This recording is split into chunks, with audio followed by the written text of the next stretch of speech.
Another thing that you can do with the same activity with the objects, okay, I hope that this is going to let me do this. Yeah. So can everyone hold up an object to the camera? Okay, can everyone hold up one object to the camera? One object you found or one object you... Good. Okay. And I'm going to see if it will let me do this, but I would like to share my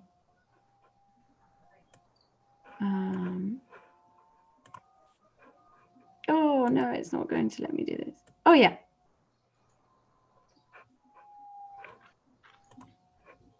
Oh no, it's not going to let me do this. The person's camera is turned off and we cannot see that person. So for example, if everyone's looking here, if I turn off your camera and one person is missing and the object is missing, and the students have to remember what object has disappeared, whose object has been turned off, whose camera has been turned off.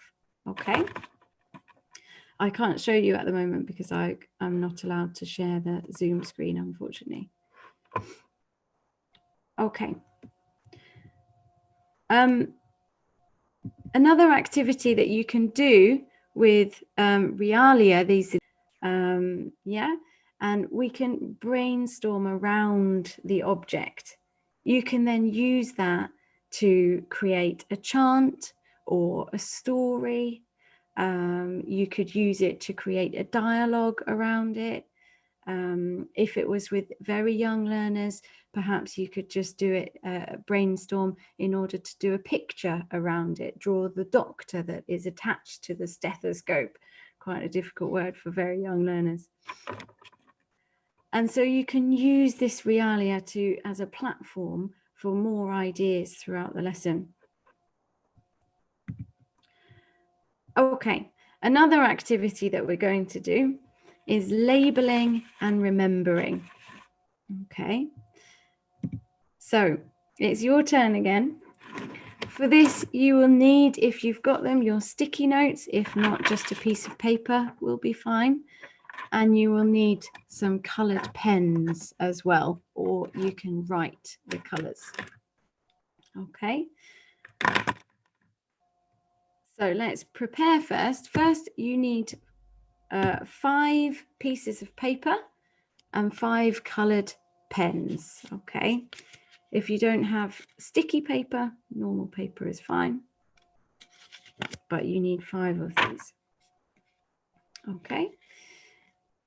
So remember my 3-step instruction giving. I'm going to explain. So I'm going to say a colour, and I would like you to take one paper and colour or write the colour or word on that paper. Okay, just like in my picture on the slide, a blue on a paper when I say blue. Then I'd like you to take that label. Okay, so here is my demo. I've got blue. Luckily, I can use my example from earlier, and I will stick my blue label on my blue bottle. Okay. Again, I'm going to give you 2 minutes. Okay. And again, you will need to unplug your headphones so that you can hear me when you are running around the room, so that you can hear the next color. And then when you see the stop, you can come back and we will discuss. Okay, so again, I would use ICQs. How long have you got? Do you need to take all 5 or one at a time? One at a time. What are you sticking it on? Something with the same color as the label. Okay, so let's try this. Take your first paper and color or write blue. and then run and stick it on something that is blue in your room.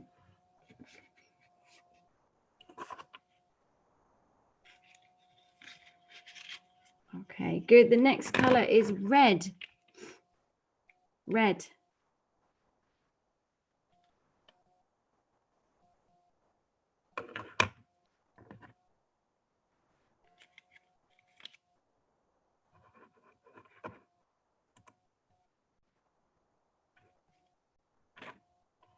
Okay, yellow. Yellow. Yeah, make sure you've got your label. I can see some people in the video, they're showing me the object, but you should be sticking your label. So running and finding the label. Purple.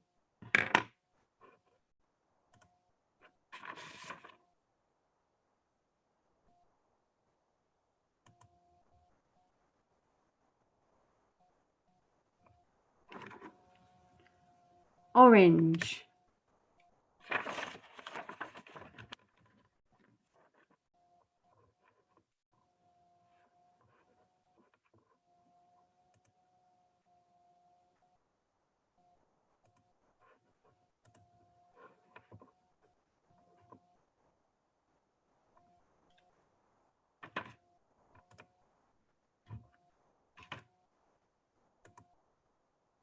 Okay, good. Okay, stop there, stop there. So hopefully you went to find things with your label to stick your label on them, okay? And this way of labeling then, of course, means that the students don't need to bring back things in front of the camera. Their parents will probably be happy that objects haven't been taken from around the room and used in different ways. They can leave their objects where they are.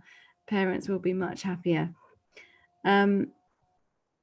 Okay, what could we do after this? What comes next? So, for example, with small classes, maybe smaller classes with their cameras on and I can hear them, we could have an open class, remember and share. I want to draw your attention to the name of this activity. The reason that it is labeling and remembering is because, someone who is actively trying to remember a word is much more likely to remember it in the long term than if they just hear it once or they just use it or they just or they just recall it.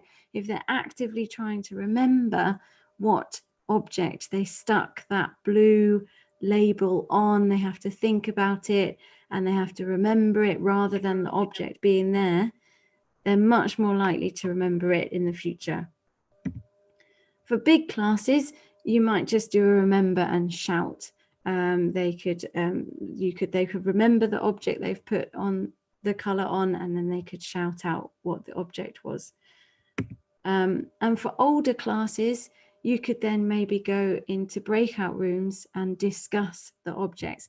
Of course, you wouldn't use blue, yellow, red for older classes. What other, or higher level classes, what other things could you do this with? You can use it for adjectives, perhaps with younger learners, colors or shapes, materials, sizes. You could use it for superlative adjectives. So the students go and stick a label on something small. They then have to stick another label on something smaller. And the students have already stuck it on something small. They're going, oh my goodness, what's smaller than this tomato? I've got no idea. So you can put it on something smaller and something that is the smallest. You could use it for experiences. So you can ask the students to write the words on the paper and they can stick it to things that they emotionally associate with those words. So for example, the word painful, they might stick it on the perfect example, a yoga mat, for example. They might have painful written on there. And this is where these breakout rooms come in useful, and the older students or the higher levels can go into breakout rooms and discuss or ask questions about each other's objects. Okay, so a way to talk about experiences. You could use it for routines with younger learners. If you're doing adverbs of frequency, what time do you get up? How often do you eat? Do you drink hot chocolate? They could go and stick it on something that is always, or something they associate with I wake up, or I go to school, and they stick it on their school bag. Okay. So a slight variation to the find something which, you've got labeling and remembering. Okay. So we've done find something which, we've done what's a name, learning new objects of different things. What's missing, I couldn't show you properly with the screens. Realia brainstorm, labeling and remembering. Okay, whoops, there's one missing. So it's not just the room that you can use, but the room has windows, the room has doors. Windows are an incredible window out into the world, which at the moment can seem like it's a little bit limited just to windows. My work with Voxy online, I have students from all around the world, so it's fascinating hearing what the weather is like in Mexico, Palestine, Spain, Germany, all in the same class. But there's no reason that you can't do that with your students if you're teaching the weather. Best context ever, go to the window. What's the weather like today? Describe the weather you can see. If they've got a laptop, they can take their laptop to the window and describe the street, the cars, the people. What can you see out of your window? Great context for a lesson like that. And the last one, I'm sure this has happened to some of you, that your students' family, their little brothers and sisters come and have a look at what's going on. Maybe their mum and dad are in the background. Maybe their pets are popping up. I've had dogs and cats and all sorts in my classes. Instead of seeing it as a negative disruption and an interruption, use those people in your classes. You could perhaps have a parent time, the 10 minutes at the end, where the student explains what they've done, or you tell the teacher, the parent, what they need for the next lesson, a little review perhaps. With higher levels, you could maybe interview your students' parents with your students could interview each other's parents or siblings. They could introduce their pets. I had a great conversation with a puppy in one of my lessons, and the puppy was talking back somehow with one of my students. So you can use the people in the house and in the home environment around the students. Okay. So a quick brain break again. If you can unmute your microphones, then we will try a quick clap pattern. This is again something that I use with my students to try to just liven them up a little bit. Okay, so we'll start with a very simple one. It could be deafening. If you can repeat after me.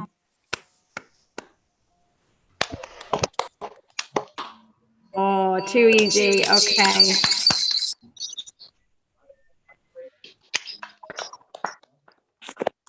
Okay.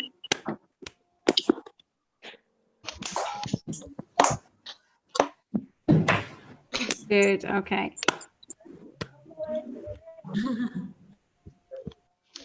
Okay.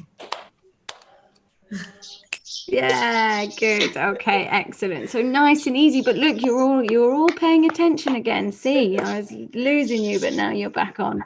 Good. You can mute your microphones again. Thank you. Okay. So the last part that I want to have a look at is using the camera. What can you do with the camera that you don't have this resource in the face-to-face classroom? So it's a great resource to use. So first of all, I'm sure if you're lucky enough, you've got flashcards, you've got pictures that you can use in your class, and you can use the camera as a kind of easy way to reveal things. Now you see it, now you don't. You can pass things across the screen. Close-ups, you can use the fact that your students can't see around you. It's great in class. I'm normally very bad at hiding objects so the students can't see them until I need them, and the students see and they're, oh, what are we doing today? Wow. Here they can't see the world around you, so it's great. You can use close-ups, for example, starting like this and getting slowly further away so that they can guess what the object is, and until you get so far back that they can see that it's a lovely tasty piece of pizza. Exactly. It's actually wooden, so it's not very nice. I'm fortunate to live in a house of children, so I've got incredible realia behind me. I'm in their playroom. Okay. Changing rooms, so doing clothes, for example, you can do something very simple like change something about you and they have to guess what you've done.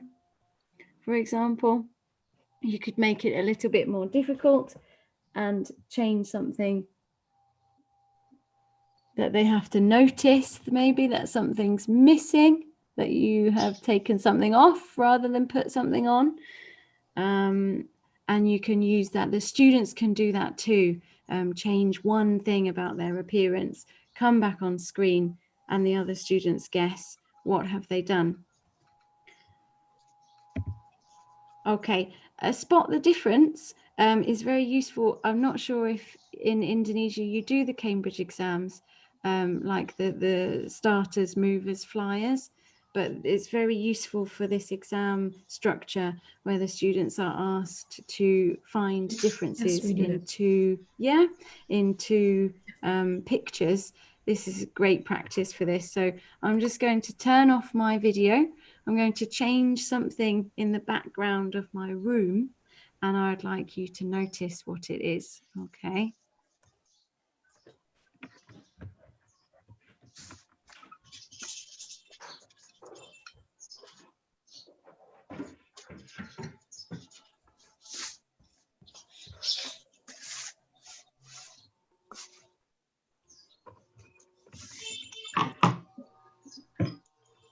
Okay. Can anyone notice what's different about behind me? The background. Where's your globe? The globe. Ah, good, excellent, well done. So you can use them, you know, before you had a globe, now you don't. Before you had pink flowers, now you've got white flowers. Before you had a picture behind you, now it's disappeared. So you can change things about your background if you're not using a virtual background, that is, of course. Okay. So another thing that I would like to show you very quickly, I volunteer for a charity called the Hands Up Project, which is a project that delivers storytelling and drama sessions to students in Palestine and Syria. This is an example here of some of us together online doing an online class of quiz. And this activity I have called Think Inside the Box, but I think my students show the idea much better than I do. I'm going to try and show you a short video, and the students are using the fact that they are in a camera box to share something between the two screens. Okay, so they've got a lemon and some mint, and they are passing the object to the next screen. So you could use it with drama activities, you could use it with making little dialogues, and they're passing the object. So I'll just try and show you this video. Oh, sorry, I'm going to have to come out of it.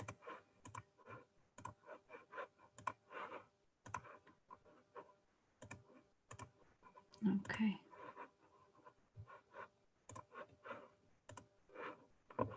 Okay, so these are students in Palestine, and they are acting out a play called Lemon and Mint. I'll just try and show you.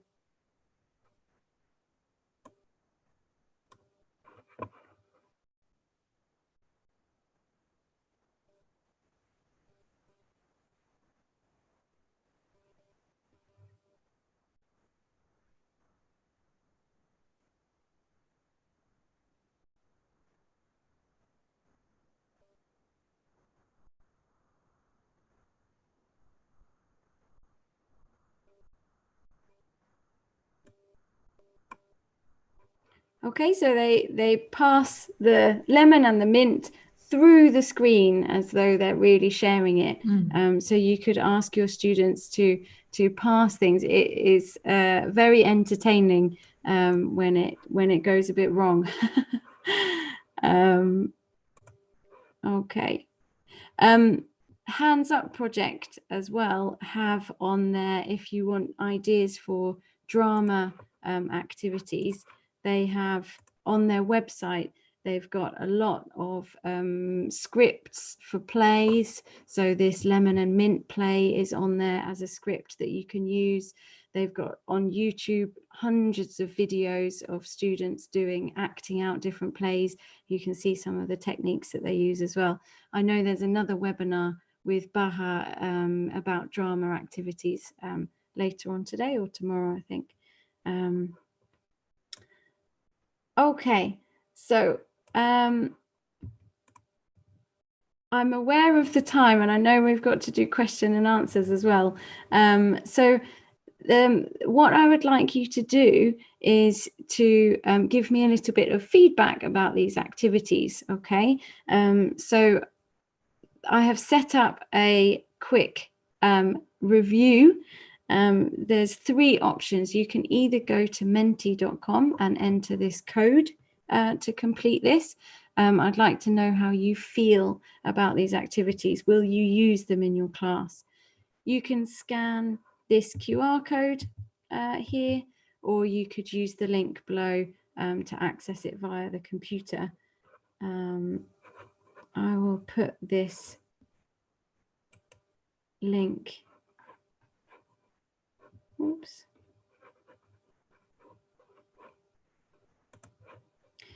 And I've got that open on a separate screen so I can see when you're completing it.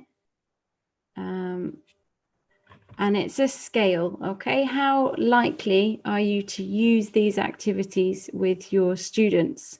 From absolutely, definitely not, I don't like them, to yes, I definitely will, I can't wait to try them, okay? So if you can go to menti.com and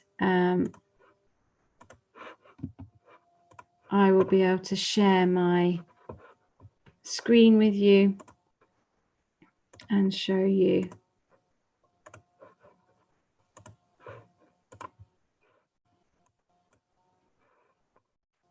Okay, good. So it's good. It's good to see that lots of you will use those activities. That's good to know. Okay, so this is another tool that you can, of course, use in your classrooms, and perhaps with higher level students, mentimeter.com.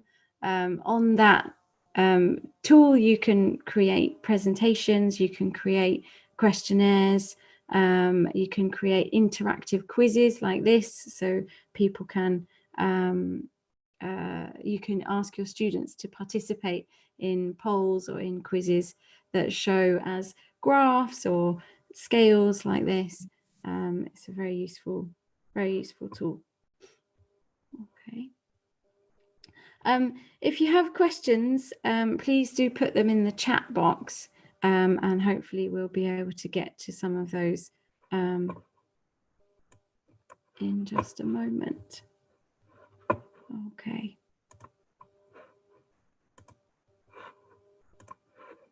Oops, sorry. It's very, very early in the morning here. My brain is not working very well. It's 2:30 in the morning. Okay. Good. So hopefully they are some of the activities that you can use with your students. Whoops. If you do have any questions, pop them in the chat and I will have a look at them now and try and get to them. And these references, the websites that I used and the articles that I got the information from and some of the activities that I showed you, I can put on Moodle for you, as well as the list of activities that we did, so that you can remember what we did and look back at these tools as well. Okay. Okay. So I'm just going to have a look at the chat box. There's lots of. I have got some questions. Okay, sure. Please. Yeah. Well, thank you for a wonderful presentation. I believe that all of us here we can find some ways that we can use to engage our students more during the lessons. It's really interesting. I really like that camera fun. So the first question, so there is, what do you think for the best, the duration or how many minutes in one lesson depend on students' age? I think the questions like how long is it for the students, how many minutes, the best duration for the students depend on their age. The best duration for the students, how long will it be? For the Or length how of is the it? Maybe lesson. you have, yeah, or maybe you have a reference that we can use for the students depend on their age, like the duration of the lesson. That's very difficult to say. I would say it really depends on the content of the lesson. So if you're including, if it's an active lesson and there's a variation in pace and stirrer and settler activities, then I would say that you can teach students for an hour, maybe an hour and a half online. I would say anything beyond. I mean, I'm sure you guys are feeling it now. We've been here an hour, and even though we've been doing things, even after an hour, your brain is a little bit looking at a screen for quite a long time. It can be very tiring. So younger students, I would say, well, maybe, 30, 45 minutes max, but older students perhaps longer. Okay, so like for it depends on the students' ages. So it's for about 30 to 40 minutes. I hope it can answer your questions. And then there is another questions like, what are some examples of fun activities for kids to do in the breakout room? So maybe you have some example of the activities that the kids could do in the breakout room. Yeah, in the breakout room, most of my young learner classes that I put into breakout rooms, they revolve around creating something together, being creative. I find that if you leave them to discuss something, particularly if they are monolingual, they just lapse into L1 and they don't they don't stick to English, because it's much easier if the teacher isn't there to go back into their native language. So I find if they're creating something and that they have something to work on. I give them the instructions, or a reminder of what they're doing, or a guide to what they need to do in the breakout room, that, or like a worksheet that really helps them to keep on task and to focus. But for example, some of my students have decided how to what their school would be like if they recreated their school. They've written short stories. They've come up with little dialogues that they then act out. And I find that if, for example, they know that they're going to perform or they're going to present what they've done in the breakout room after the breakout room, they're much more likely to work together to produce something. Oh, okay, nice. Okay, yeah, that's really interesting. Okay, so there's also another question. So it's related to the first question actually. Lessons are limited in time, and how do we handle this? So, well, here our online lesson, it could take for about 30 to 40 minutes. Maybe if you have any suggestions, since we have limited time, how to handle it well. Yeah, I mean, I think this goes back to what I was saying about this being emergency remote teaching rather than online teaching. I think we've got to be aware that we're not going to get as much done in an online lesson with tech issues and connection problems, and students needing more breaks and not being so used to it and the routines and everything that we usually have in the classroom. We've got to be aware that we're not going to get through as much as we would in a face-to-face classroom. And keeping things simple. I mean, the things that I've showed you today, I wouldn't do all of those in one lesson. I wouldn't have the students running around every activity, but trying to, if we've focused and we've done something, then have an activity where they're moving around and they're using the things in the room, and then come back to a discussion and being focused on the screen. But try to vary it, I suppose, vary the pace and vary the activities as much as possible. Okay, Miss, you also have another question here. Okay, okay, yes, good. 40 good for starter activities. There's a question, there's a difficulty in teaching. There's a situation when in a class there's a special needs student. So it's really hard to catch the attention of the students, and then the students often come and go. So yeah, maybe the students can stay still like that. And then how to handle a student like this, since how to handle the students like this in this online situation. So The that students who have special needs students. Special needs students, and it depends on the needs of the student. But you said that it's around a lot and then leaves and comes back. Yes. Maybe the students also kind of stay still during the lesson like that, since he's a special needs student, kind of catch the attention. They also can't like stay off still. and go like that. Yeah, again, I think if you can vary the activities and make them as accessible to everyone as possible, so that students have a variety of things to do. They're not just looking at a screen or looking at a book. They're able to move around when they need to. No student can sit still for 40 minutes, even in a face-to-face classroom, in my experience. So faced with a screen, it's even less likely they're going to sit still. And perhaps, I mean, if it was a severe special needs, for example, the students that I work with in primary school here, we would have parental support of their parents where possible, but I know that's not always possible with parents working and classes happening. Yeah, it's really challenging. Like, okay, maybe hyperactive students, so that we need to give them like very activities, so to keep them engaged during the class. Yeah. Okay, so it's really interesting. There's one question. What is the best way to end a lesson with young learners? Or maybe do you have a rule routine or activity that you usually use to end the lesson? Yes, yeah. So the chant that I showed you before with the good morning, we normally use that as well, but we say good afternoon, and we end our lesson with a small chant with very young learners.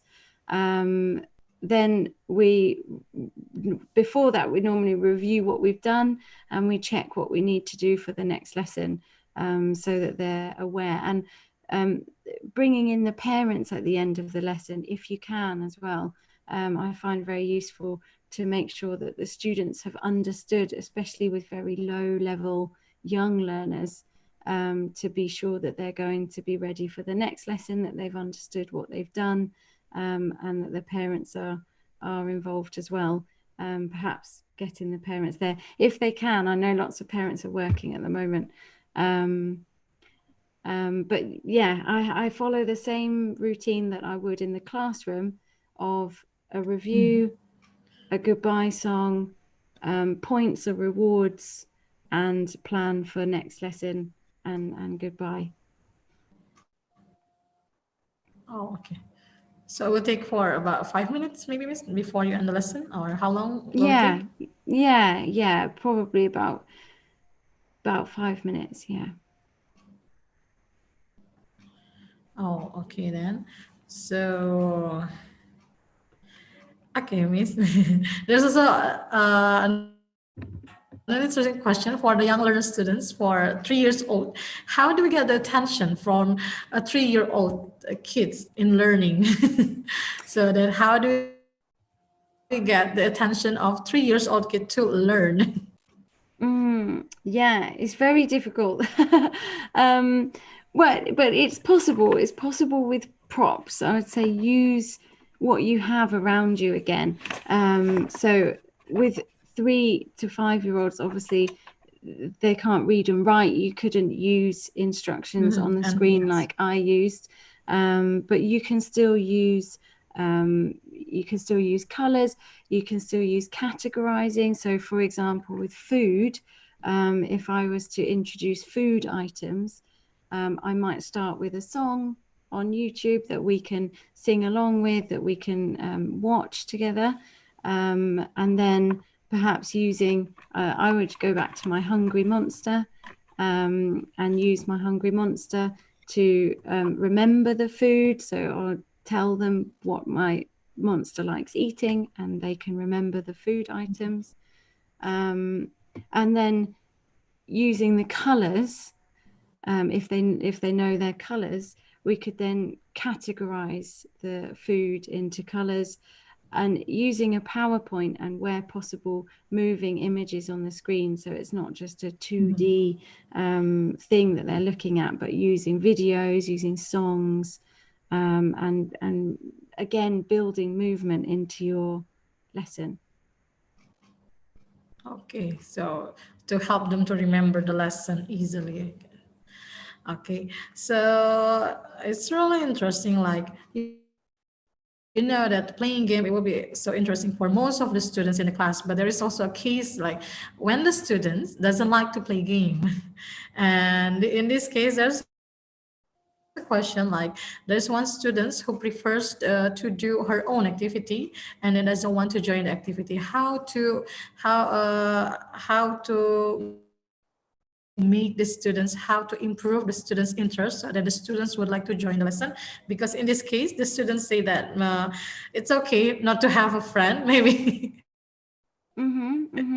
Yeah. So like that. So yeah, the students really doesn't like to play with his friends. How to improve maybe her interest? If you have any suggestion. Well, you can't motivate all learners. You can't manage to get all learners to be motivated all of the time. Yes. But I think if you have some kind of reward system going still online, if you use that in class, then I would adapt that to online, even if it's just stars next to their names. On Zoom, You can have reactions, you can praise students, try to catch good behavior and try to praise them when they're doing well. And you could try to involve them as much as possible as well. Perhaps she could be your demo student, or she can show other students what to do, and try to encourage them to get involved as much as possible. Yeah. Oh, okay. Okay, Miss, thank you so much for all the answers. And we do really hope that all of the answers meet the question expectation. Okay. And then, so before we end the webinar, I just want to summarize first that from Miss Helen Roundtree presentation, that from all of the questions we can say that the average duration that we may have for this online class is about 30 to 40 minutes. And then it's really important for us to make a very activity, so that the students also will not get bored. To help the students engage more during the lessons. Okay, we also can help the students to ask them to use the breakout room to create something there. And one more, I think it's very important to keep it simple. Okay, keep it short and simple, so that it won't be bored for the students to follow. And then also, it's really important as well to have a daily routine, such as before we start and end the lesson as well. And then the last one is try to involve the students as much as possible. Okay, so Miss Helen Roundtree, thank you so much for a wonderful presentation. I believe all of us, we get a lot of knowledge here. It's really excited. Okay, I'm really excited to try some of the ideas that I got from this webinar. And maybe Miss Helen Roundtree, could you please give the final remark before we end the webinar? Sure, yeah. Thank you very much, everyone, for taking your time to be here.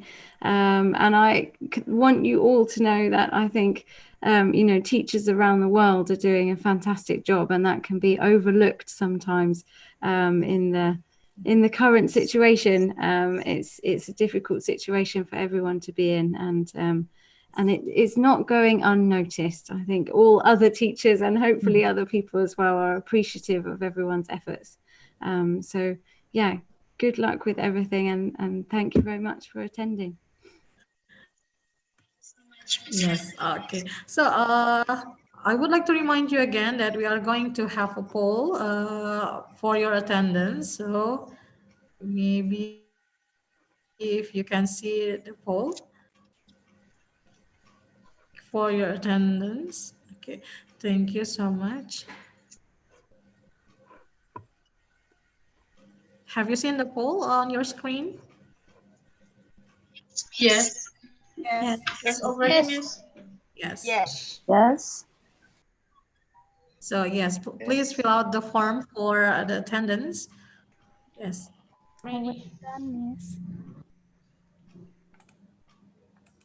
The submit button is not working. Oh, it's not Did working. you have to choose all You the need to questions? choose teacher then. You need to choose one of them. I choose the two already. No, the but new one, 5 question teachers. You can choose a teacher. And then after that, at the end, we can submit teacher. Yes, if you're gonna find your school listed there, you can click the other option, and then you may try to type your own school's name. So one more time. Sorry, some people have asked in the chat whether they can have the PowerPoint. I can put a list of the websites that I used and a list of the activities on Moodle for you, and then you can have a look at the activities and remind yourself. Oh, okay. Wow. Thank you so much, Miss Helen. Okay, one more time. Thank you so much, everyone, for attending this webinar. And then thank you so much, Miss Helen Roundtree. Thank you for the wonderful ideas. Thank you for the informative webinar. And then for everyone everyone, for all of you. Thank you so much for attending the webinar today. On behalf of EduFirst you. Indonesia, thank you for joining us today and have a nice day. Thank you. Thank you. Thanks, Have a nice everyone. day. Yep. Thank you. Thanks. everyone. Bye-bye. Bye. Thank Thank you so Helen. much. Thank you, everyone. Bye. Terima kasih. Thank you.